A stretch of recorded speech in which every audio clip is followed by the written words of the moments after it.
Hello and welcome to the Superposition Guys podcast. My name is Yuval, and my guest today is Vollgraff Heidweiller, product manager at Google Quantum AI. Catherine describes the development of full-stack quantum computing, the importance of their 2019 quantum supremacy milestone, Google's product focus, and the early customers they work with. We discussed the evaluation of quantum usefulness, their error correction roadmap, the intersection of quantum computing and AI, the societal responsibilities of quantum development, and much more. We hope you enjoyed this episode. Hello, Catherine, and thank you for joining me today. Hi. So who are you and what do you do? I am Catherine. I work for Google Quantum AI, which is a big R&D team under Google Research. We build quantum computers and we develop quantum algorithms and applications. So really it's a full stack effort, and we aim to develop fully scaled, fully error-corrected quantum computers and make them useful and available to the world. Personally, I'm a mathematical physicist by training. My first encounter with quantum computing was at university, where I worked for a little while on the hidden subgroup problem. I have been with Google for 6 years now, and I currently lead the product management effort across hardware and software, which is really all about kind of closing the gap between invention and, us delivering a useful new compute capability to the world, hopefully. If you're a product manager, that means there may be products coming. Are there Google Quantum products? Yeah, there are. Our core product goal is to develop a full stack quantum hardware and software offering with fault-tolerant scaled quantum hardware and software, which allows users to solve commercially and societally relevant problems. Of course, this is a long-term goal, which we hope to reach sort of in lockstep with the developments in hardware and in applications research. And we're currently in what I would call the early product iterations. So our full stack product currently serves many of our internal users, as well as a small circle of external expert users, because today's quantum computers are a very scarce resource unless you choose to invest a lot in scaling them horizontally, and we decide to really invest more in improving them rapidly towards the commercial era and kind of co-develop with some users where it makes sense. And then we also have a portfolio of open source products, actually. And this is, again, focused on R&D progress. So we invest in some open source products, which we believe will help drive the field forward. So we have a number of open source products in the applications and algorithms space. We have, for example, OpenFermion for the field of quantum simulation. We have Qualtran, which is a very cool new tool currently under heavy development, which allows you to estimate the quantum compute costs associated with an algorithm, and hence allows you to iterate rapidly on quantum algorithms and in a quick, standard way assess the usefulness of your algorithm. And we have some research tool for error correction research, and then actually part of the kind of full stack product is open source, the kind of top of the stack, and some simulators. You mentioned useful applications. How do you measure usefulness? Google made lots of headlines many years ago, or not that many years ago, with the quantum supremacy, which many people thought, wonderful demo, useless algorithm. How do you measure usefulness? So I think there's probably two questions there. Maybe there's a question around sort of how do we think about that 2019 milestone? And maybe another question of sort of more broadly, how do we define usefulness? So maybe let's address the first one first. So the 2019 milestone was really a first flight moment, demonstrating that quantum computers can indeed outperform classical computers on benchmark tasks, which I think is a kind of field-defining moment, which sort of said to the world, it is worth our while to invest time in building quantum computers.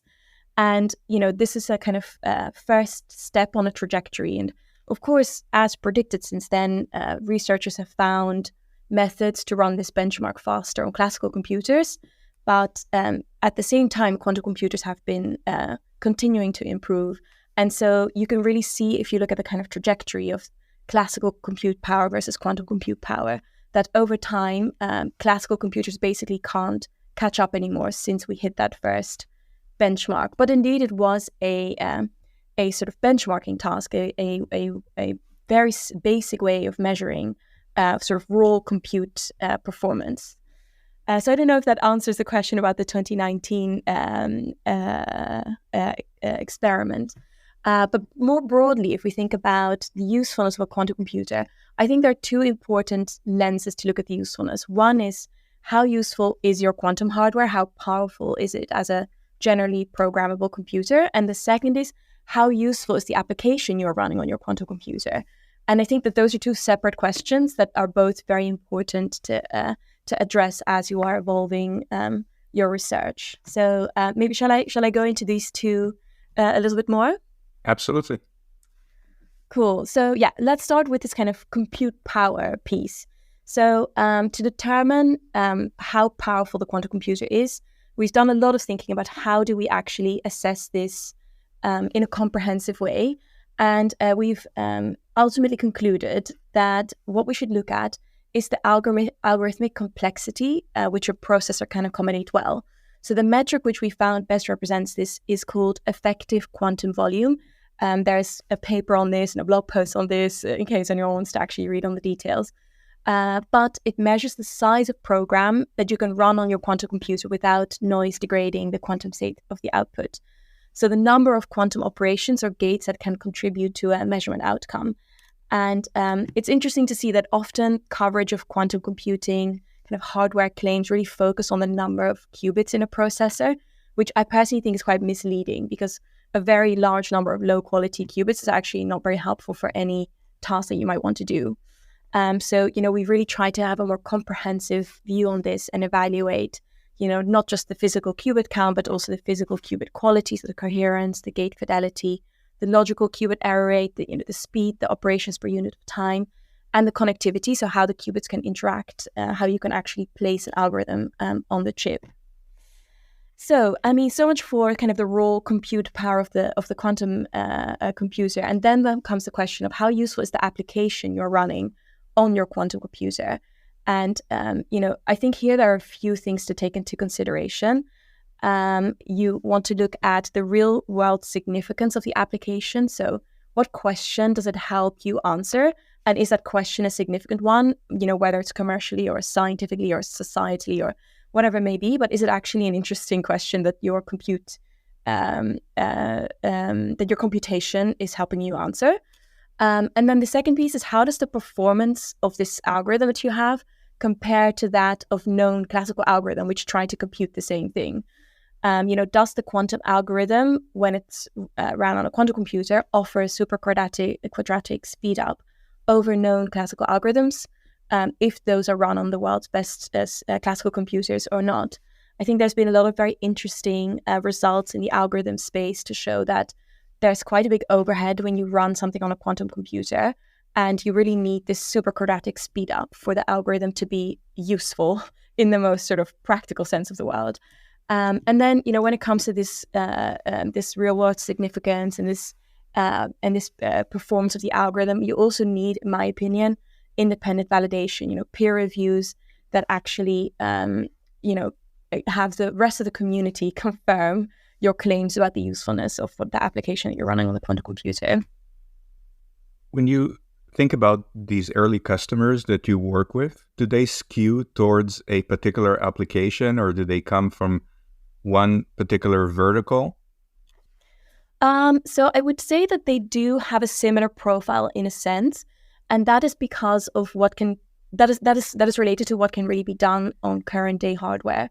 So if you think about early users of the full stack offering, by definition, they should be working on projects that actually are feasible on current day hardware, right? And quantum computers have been used so far for many interesting scientific applications. And, we think that it's likely that there will be various useful applications of current day hardware. But based on the state of applications research, I think we can, expect that the major commercial opportunities will be in the fault-tolerant regime.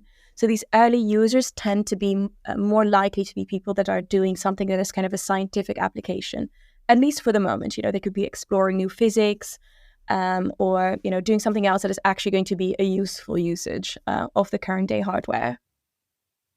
And yeah, maybe one thing to add there is that I think there are many crazy headlines out there. But actually, in reality, we haven't really in the industry seen any publication of a result where someone did a commercially relevant computation on a quantum computer, which is not possible to simulate on supercomputers. So it's a sort of very exciting area of progress. I think we'll be crossing that frontier, as an industry at some point, but we're not quite there yet. So, I think personally, pretending to have, all these customers that are solving all their, very high value problem in your quantum computer, it seems a little bit unrealistic. You mentioned logical qubits and error correction, and also I think an error correction framework or an open source project that you make available. Where is Google on the error correction journey? So we are currently working on building a long-lived logical qubit. So specifically, what we're trying to achieve is having one error fewer in 1 million algorithmic steps. So we're working very hard to make progress in many areas, like reducing the physical errors with improved qubit design, fabrication, gate control, readout, reset times, qubit stability, faster real-time decoding, scaling up processor size. There's tons of areas of development to get to this, long-lived logical qubit milestone. I don't know if it would be helpful to kind of talk a little bit about our most recent sort of big result that we are currently building on. Please. Cool. Yeah. So in 2022, what we demonstrated was that that basically the error correction can work, and hence that quantum computers can scale. So what we showed is that you can increase the size of the chip, but reduce the errors using error correction. So we compared a logical qubit of 17 physical qubits compared to one of 49 physical qubits. So this is kind of a prototype of a logical qubit, and we're currently really improving on every front and scaling it up to get to a long-lived logical qubit. Long-lived the logical qubit. That sounds very British. Yes, exactly. A lot of companies are investing in AI these days, sometimes to the detriment of quantum computing. We certainly see budget shifting sometimes from quantum to AI. How much do you feel that quantum and AI are intermingled and codependent? Yeah, it's an interesting question. Of course, our team is called Quantum AI for a reason. We believe that some of the most important applications of quantum computers will sit in the quantum machine learning space. And there certainly is a kind of interlocking of timelines in some way, in the sense that timelines for developing quantum computers are, loosely coupled to timelines for what quantum AI applications will be possible.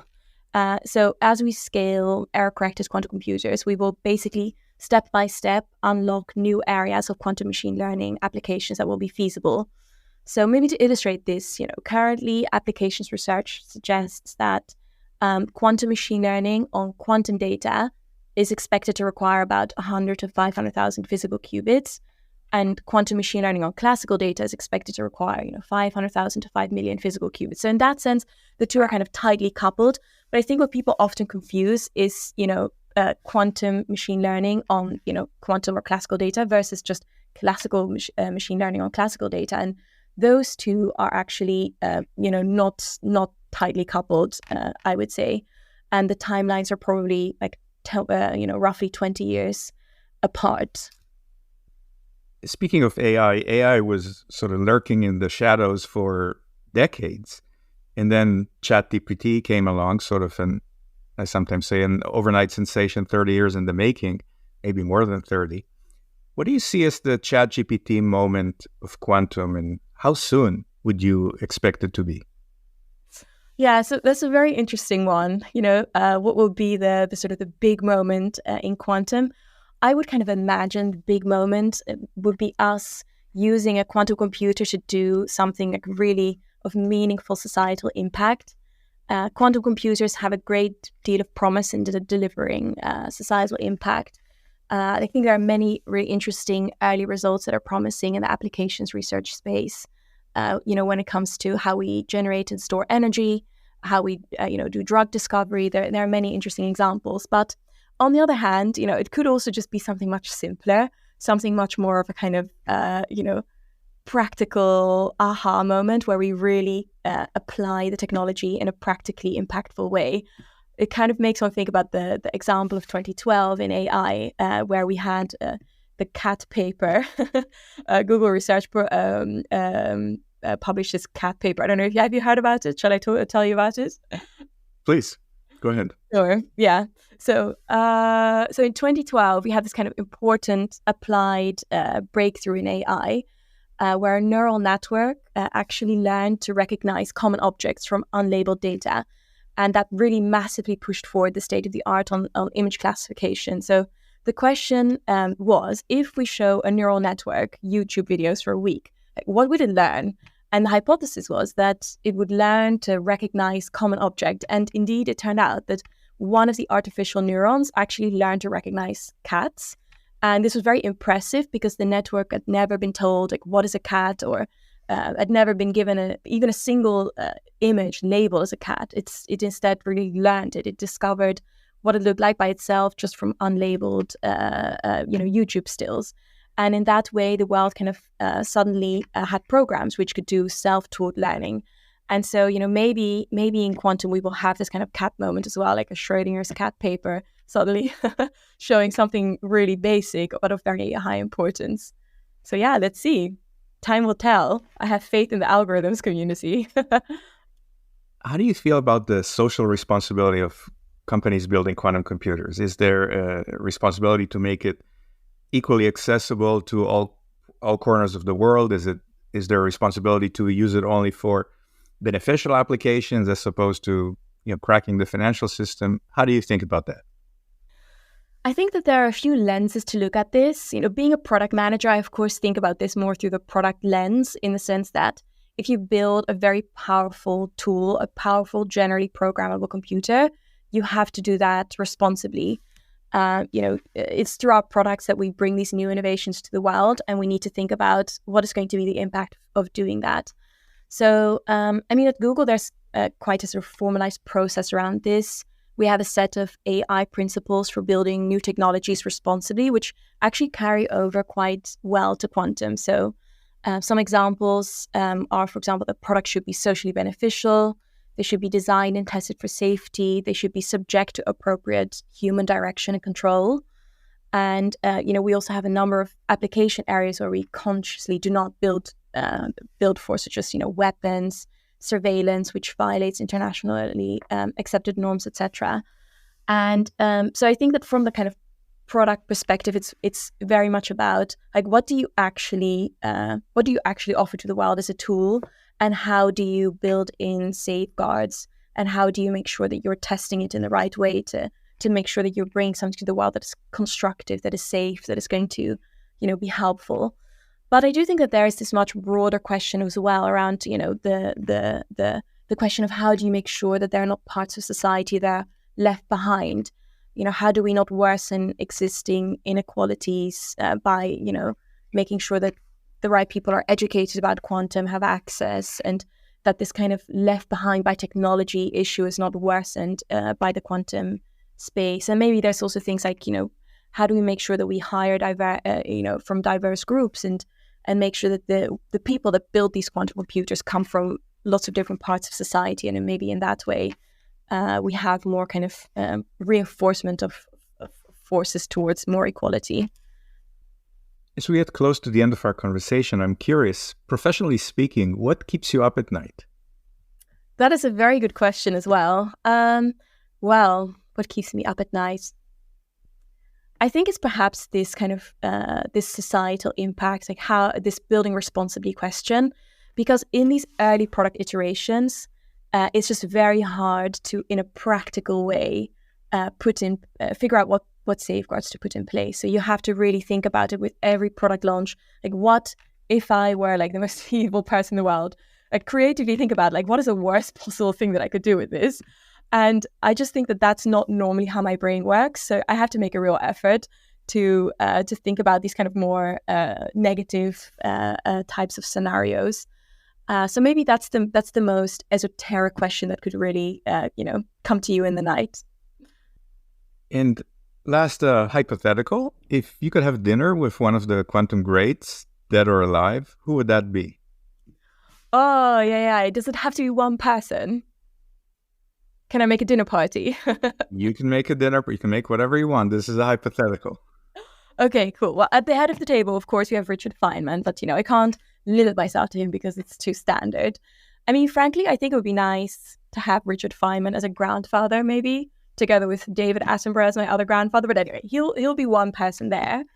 But to add to that, I think I would also have to have Ada Lovelace there. I know that she's not a quantum computer scientist, but she is a computer scientist. And I think that we would not have the idea of quantum computers if we didn't first have the idea of computers. So hopefully that's allowed. I think that, it would have been fascinating. She's this lady computer scientist, kind of daughter of a romantic poet, pals with Michael Faraday, friends with Charles Dickens. I think it would have been really, really excellent to have dinner with her. And then maybe another kind of personal addition, which I don't know if this one is legal either. But I started life actually much more interested in astrophysics, and only later learned about quantum computing. And I just think it's impossible not to be fascinated by quantum gravity, which I'm sure it's a field of theoretical physics that seeks to describe gravity according to the principles of quantum mechanics. And when I was in the maths department at Cambridge, actually, Stephen Hawking was this elusive hero, this kind of omnipresent but rarely to be seen kind of person, still roaming around the hallway. And you sometimes have these students be like, I saw Stephen Hawking kind of cruising about the hallway yesterday. And everyone's like, oh, really, And I was invited to some kind of a, little gathering, which, Stephen Hawking had organized. So it could be some astrophysics student saying that. And so anyway, I just think that he was such a fascinating person. And I would have liked to probably have dinner with him maybe at the end of his PhD. So let's say the mid 1960s, if I'm right in thinking that that's when that was. And I don't know, just chat about singularities and the geometry of space-time, and I don't know, learn something from him. Wonderful. Catherine, thank you so much for joining me today.